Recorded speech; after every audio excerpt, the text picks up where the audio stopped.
good evening dear experience তো কেনে আছা তোমালোক আশা কৰোঁ তোমালোক চব ভালে আছা তো আমি যি 20টা MCQ সিৰিজ লৈ আহিছিলোঁ তাৰে এইটো 6 নম্বৰটি পাৰ্ট হয় তো তোমালোকে যদি প্ৰিভিয়াছ ভিডিঅ'বোৰ চোৱা নাই তেন্তে ডেছক্ৰিপশ্যনত প্লেলিষ্টৰ লিংকটো দিয়া আছে তাতে গৈ তোমালোকে চেক কৰি চাব পাৰিবা তো বলক বেছি দেৰি নকৰি আজি আমি 6 নম্বৰ পাৰ্টটোৰ প্ৰথম কুৱেশ্যনটোৰ ফালে আগবাঢ়োঁ আজিৰ আমাৰ প্ৰথম প্ৰশ্ন Buddha delivered his first sermon at অৰ্থাৎ বুদ্ধই ক'ত তেওঁৰ প্ৰথম ধৰ্মবাণী প্ৰচাৰ কৰিছিল তো ইয়াত যিবিলাক অপশ্যন দিয়া আছে অপশ্যন নম্বৰ এ লুম্বিনী তেওঁৰ জন্ম হৈছিল ঠিক আছে আৰু কুশীনগৰত তেওঁ মহাপৰিনিৰ্বাণ লাভ কৰিছিল আৰু বোধগয়াত তেওঁ এনলাইটেনমেণ্ট বা জ্ঞান লাভ কৰিছিল তো আমাৰ প্ৰশ্নটো আছে বুদ্ধই তেওঁৰ ধৰ্মবাণী ক'ত প্ৰদান কৰিছিল প্ৰথম তো ইয়াত যিটো অপশ্যন আছে তাৰে ভিতৰত অপশ্যন নম্বৰ বিটো কাৰেক্ট হ'ব সাৰনাথ ঠিক আছে সাৰনাথত তেওঁ প্ৰথম ধৰ্মবাণী প্ৰদান কৰিছিল okay next 2 number which of the following states emerged as a separate state in 1987 অৰ্থাৎ তলৰ কোনখন ৰাজ্যই 1987 চনত পৃথক ৰাজ্য হিচাপে আত্মপ্ৰকাশ কৰিছিল তো ইয়াত আমাৰ যিবিলাক অপশ্যন দিয়া আছে তাৰে ভিতৰত অৰুণাচল প্ৰদেশ 1987 চনত পৃথক ৰাজ্য হিচাপে আত্মপ্ৰকাশ কৰিছিল নেক্সট মিজোৰাম কোনো 1987 চনতেই পৃথক ৰাজ্য হিচাপে আত্মপ্ৰকাশ কৰিছিল কিন্তু মেঘালয়খন কেতিয়া কৰিছিল 1972 চনত ওকে মেঘালয়ৰ লগত মণিপুৰ ত্ৰিপুৰা এই দুখনো কি আছিল 1972 চনতেই পৃথক ৰাজ্য হিচাপে আত্মপ্ৰকাশ কৰিছিল তো আমাৰ যিটো কাৰেক্ট অপশ্যন হ'ব সেইটো আমাৰ এ আৰু বি দুয়োটাই হ'ব তো আমাৰ অপশ্যন নম্বৰ ডিটো কাৰেক্ট হ'ব বথ এ এণ্ড বি ঠিক আছে next 3 number which country will host the 10th ICC men's T20 world cup in 2026 অৰ্থাৎ 2026 চনত কোনখন দেশে আয়োজন কৰিব দশম ICC পুৰুষৰ T20 বিশ্বকাপ এইবাৰ যিটো পুৰুষৰ T20 ৱৰ্ল্ড কাপ হৈছিল সেইটো আছিল আমাৰ কি 9th এডিশ্যন আৰু অহাবাৰ যিটো হ'ব আমাৰ সেইটো কি হ'ব 10th এডিশ্যন আৰু এই ৱৰ্ল্ড কাপটো কোন দুখন দেশে আয়োজন কৰিব সেই আয়োজন কৰিবলৈ গৈ আছে ইণ্ডিয়া আৰু শ্ৰীলংকাই তো ইয়াত আমাৰ অপশ্যনবোৰৰ ভিতৰত কাৰেক্ট অপশ্যনটো হ'ব অপশ্যন নম্বৰ এ ঠিক আছে next 4 number which of the following national parks is in Odisha অৰ্থাৎ তলৰ কোনখন ৰাষ্ট্ৰীয় উদ্যান ওড়িশাত আছে তো ওড়িশাৰ যি ৰাষ্ট্ৰীয় উদ্যান দুখন আছে তাৰ কাৰণে মই এটা ভাল ট্ৰিক বনাই দিওঁ তোমালোকৰ বাবে তো তোমালোকে এনেকৈ মন ৰাখিবা যে ওড়িশাৰ মানুহবিলাক ভিতৰৰ পৰা বহুত চিম্পল ঠিক আছে তো এই ভিতৰৰ পৰা তোমালোকৰ হৈ যাব ভিতৰকণিকা আৰু চিম্পলৰ পৰা হৈ যাব চিমলিপল তো আমাৰ যিটো ওড়িশাৰ ৰাষ্ট্ৰীয় উদ্যান দুখন সেই দুখন হ'ল কি ভিতৰকণিকা আৰু চিমলিপল তো আমাৰ যিটো কাৰেক্ট অপশ্যন সেইটো হ'ব আমাৰ কি option number D both B and C ঠিক আছে বেটলা হৈছে ঝাৰখণ্ডৰ ওকে এইটো তোমালোকে মনত ৰাখিবা ঝাৰখণ্ডৰ national park next 5 number the first elected president of the Assam Pradesh Congress committee was অৰ্থাৎ অসম প্ৰদেশ কংগ্ৰেছ কমিটিৰ প্ৰথম নিৰ্বাচিত সভাপতি কোন আছিল তো এইটো কুৱেশ্যন অলপ কনফিউজন লাগিব পাৰে আমাক যদি চিলেক্টেড সোধে ঠিক আছে চিলেক্টেড সভাপতি বা চিলেক্টেড প্ৰেছিডেণ্ট সোধে তেতিয়া আমাৰ হ'ব কি চাবিলাল উপাধ্যায়া ঠিক আছে কিন্তু আমাক সুধিছে কি নিৰ্বাচিত বা ইলেক্টেড প্ৰেছিডেণ্ট তেতিয়া আমাৰ শুদ্ধ উত্তৰটো হ'ব কুলধৰ চলিহা ঠিক আছে তো এই কুৱেশ্যনটোৰ শুদ্ধ উত্তৰ হ'ল option number C Kuladhar Chaliha next question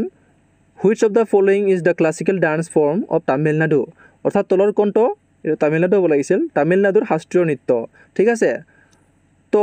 আমি যদি ইয়াত চাওঁ অপশ্যনবোৰ কথকলি আৰু মোহিনী আট্টমৰ বিষয়ে মই কালি প্ৰিভিয়াছ ভিডিঅ'ত কৈছিলোঁ যে এইটো কাৰ কেৰালাৰ শাস্ত্ৰীয় নৃত্য হয় ঠিক আছে আৰু ইয়াৰ কাৰণে এটা ভাল ট্ৰিক তোমালোকৰ বাবে মই দি দিছিলোঁ তো এইটো তোমালোকে প্ৰিভিয়াছ ভিডিঅ'টো চোৱা নাই যদি তাতে চাব পাৰিবা তো আমাৰ যিটো তামিলনাডুৰ শাস্ত্ৰীয় নৃত্য এইটো হৈছে আমাৰ অপশ্যন নম্বৰ এ ভৰতনাট্যম ঠিক আছে next 7 number Ankushita Boro is associated with which of the following sport অৰ্থাৎ অংকুচিতা বড়ো তলৰ কোনটো খেলৰ লগত জড়িত তো তোমালোক চাগে সকলোৱে জানা তেওঁ বক্সিঙৰ লগত জড়িত ঠিক আছে এইটো বহুত ইম্পৰ্টেণ্ট হয় তোমালোকে নোট কৰি ৰাখিবা next 8 number who wrote the book a gift to monotheist ঠিক আছে এ গিফ্ট টু মনথিষ্ট নামৰ কিতাপখন কোনে লিখিছিল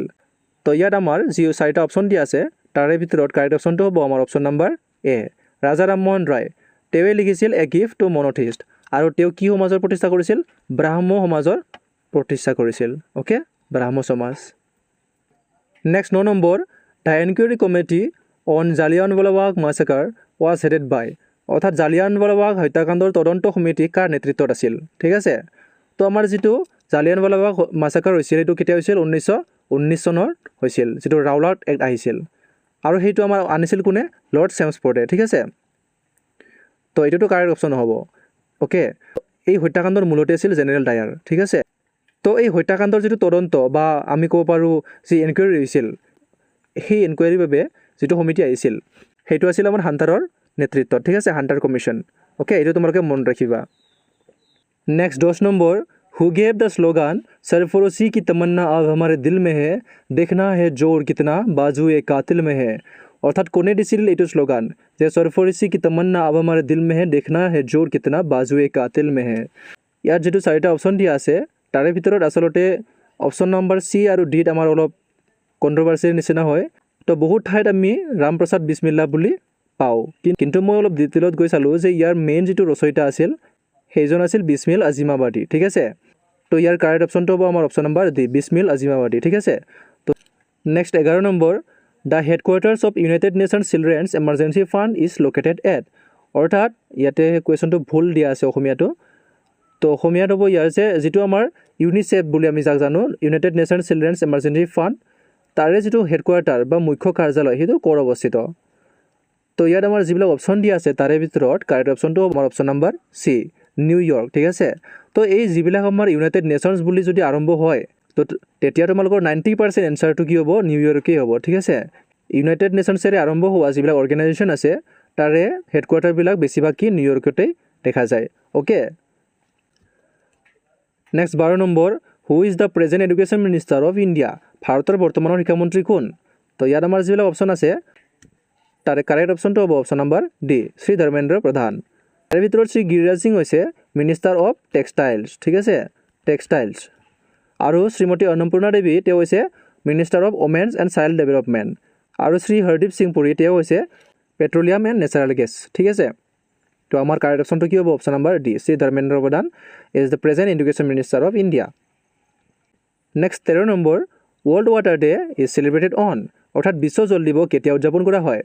তো ইয়াত আমাৰ যিবিলাক অপচন আছে তাৰে ভিতৰত 21 জুনত আমাৰ য়োগা ডে ঠিক আছে 21 জুনত কি হয় য়োগা ডে তাৰপিছত 31 মেত নো স্মোকিং ডে ঠিক আছে আৰু 22 এপ্ৰিলটো কি আমাৰ আৰ্থ ডে বিশ্ব ধৰা দিৱস ওকে তো আমাক যেটো লাগে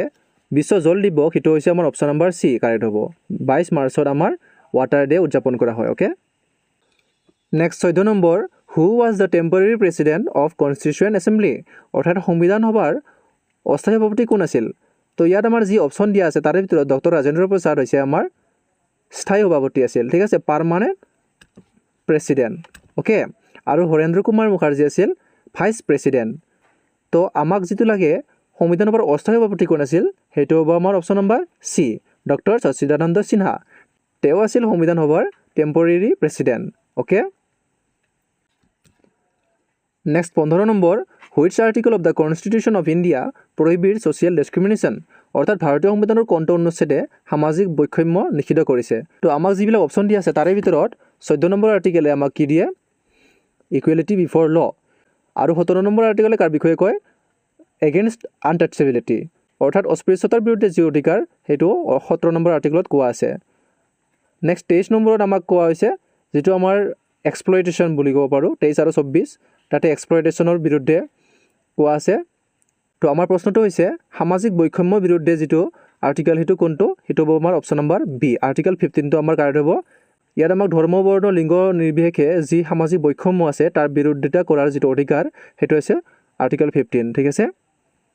next 16 number how many players are there in its team in water polo' অৰ্থাৎ ৱাটাৰ প'ল' যেটো খেল আছে তাতে প্ৰতিটো দলত কিমানজন খেলুৱৈ আছে তো ইয়াত আমাৰ যিবিলাক অপচন আছে তাৰে ভিতৰত অপচন নম্বৰ বি টো কাৰেক্ট হ'ব ঠিক আছে 7জনকৈ খেলুৱৈ থাকে প্ৰতিটো দলত ৱাটাৰ প'লত ঠিক আছে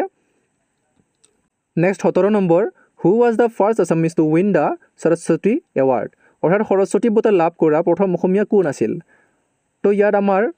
মনত ৰাখিবলৈ একেবাৰে সহজ তো মা সৰস্বতী আৰু মা লক্ষ্মী শ্ৰীদেৱীক আমি ভগ্নী বুলি জানো সিষ্টাৰ্ছ ঠিক আছে সৰস্বতীৰ পৰা সৰস্বতী এৱাৰ্ড কোনে পাইছিল প্ৰথম তো মা লক্ষ্মীৰ পৰা আমি পাম লক্ষ্মীনন্দন বৰা ঠিক আছে এইটো অপচন নম্বৰ সি টো আমাৰ কাৰেক্ট হ'ব আৰু কোনখন পুথিৰ বাবে তেওঁ সৰস্বতী এৱাৰ্ড লাভ কৰিছিল সেইটো আছিল আমাৰ কায়াকল্প ঠিক আছে কায়াকল্প পুথিখনৰ বাবে তেওঁ সৰস্বতী বঁটা লাভ কৰিছিল next 18 number what is the capital of Uttarakhand উত্তৰাখণ্ডৰ ৰাজধানী কি তো ইয়াৰে কাৰেক্ট এনসাৰটো হ'ব আমাৰ অপচন নম্বৰ বি দেহৰাদুন ঠিক আছে কেনেকৈ মনত ৰাখিবা তোমালোকে মই দিয়া হোমৱৰ্ক এটা দেখি কিনে দাদা এজনৰ তাতে গৈ সুধিলা যে দাদা ইয়াৰ উত্তৰ দে না কি ক'লা উত্তৰ দেনা ঠিক আছে তো এই উত্তৰৰ পৰা হ'ব আমাৰ উত্তৰাখণ্ড আৰু দেনাৰ পৰা হ'ব আমাৰ কি দেহৰাদুন ওকে তো আমাৰ কাৰেক্ট আনসাৰটো হ'ব Dehradun next 19 number who was the first Indian women to win N Olympic medal অৰ্থাৎ অলিম্পিকৰ পদক লাভ কৰা প্ৰথমগৰাকী ভাৰতীয় মহিলা কোন তো ইয়াত আমাৰ যিবিলাক অপশ্যন আছে তাৰে ভিতৰত কাৰেক্ট অপশ্যনটো হ'ব আমাৰ অপশ্যন নম্বৰ এ কৰ্ণম মাল্লেশ্বৰী প্ৰথমগৰাকী ভাৰতীয় মহিলা যি অলিম্পিকৰ পদক লাভ কৰিছিল আৰু তেওঁ কি খেলৰ লগত জড়িত তেওঁ আছিল weight lifter okay next 20 number আজিৰ আমাৰ last question who among the following personalities memorial site is named as Kisan Ghat অৰ্থাৎ তলত উল্লেখ কৰা কোনজন ব্যক্তিৰ স্মৃতিস্থলীৰ নাম কিষাণ ঘাট ঠিক আছে বা কিষাণ ঘাট কোনজন ব্যক্তিৰ সমাধিস্থল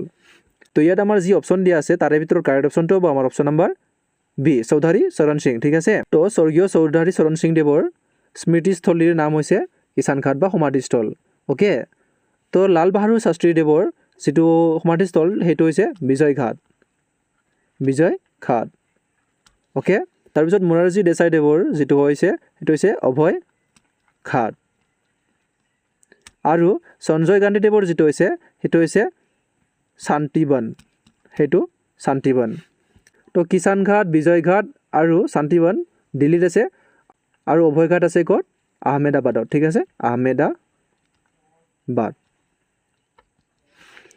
ওকে এইবিলাক বহুত ইম্পৰ্টেণ্ট হয় যিবিলাক সমাধিস্থল আছে তোমালোকে চাই ল'বা ইয়াৰ কাৰণে মই নেক্সট ভিডিঅ' বনাম বাৰু তো এয়া আছিল আজিৰ আমাৰ 20টা MCQ তো এই 20টা MCQ ভিতৰত তোমালোকে কেইটা কাৰেক্ট কৰিব পাৰিলা সেইটো কমেণ্ট কৰি জনাবা